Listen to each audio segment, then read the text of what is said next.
13 જૂન 2026 અધિક જયેષ્ઠ દિવસ 28 પુરુષોત્તમ માસ કથા અધ્યાય 28 વૈકુંઠ જાત્રાની કથા જય શ્રી કૃષ્ણ પુરુષોત્તમ માસમાં એક ભક્ત ભગવાન વિષ્ણુની ભક્તિમાં લીન રહેતો હતો. તે રોજ સ્નાન, દાન, જપ અને કથા શ્રવણ કરતો હતો. તેની એક જ ઈચ્છા હતી, ભગવાનના ધામ વૈકુંઠની પ્રાપ્તિ. સમય જતાં ભક્તનું જીવન પૂર્ણ થયું. યમદૂતો તેને લેવા આવ્યા, પરંતુ તેના પુરુષોત્તમ માસના પુણ્યના પ્રભાવથી ભગવાન વિષ્ણુના પાર્ષદો ત્યાં પ્રગટ થયા. તેમણે કહ્યું, આ ભક્તે પુરુષોત્તમ માસનું શ્રદ્ધાપૂર્વક પાલન કર્યું છે, તેથી તેને વૈકુંઠ ધામમાં સ્થાન પ્રાપ્ત થશે.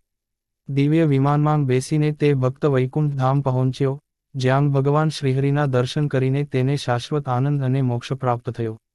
આ કથા આપણને શીખવે છે કે પુરુષોત્તમ માસમાં કરેલા જપ, તપ, દાન અને ભક્તિનું ફળ અક્ષય છે અને ભક્તને વૈકુંઠની પ્રાપ્તિ કરાવે છે. બોલો પુરુષોત્તમ ભગવાનની જય.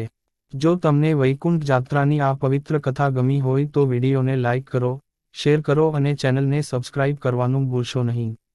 પુરુષોત્તમ માસની રોજ નવી કથા, વ્રતવિધિ અને ધાર્મિક માહિતી મેળવવા માટે અમારી સાથે જોડાયેલા રહો. કોમેન્ટમાં લખો, જય શ્રી કૃષ્ણ.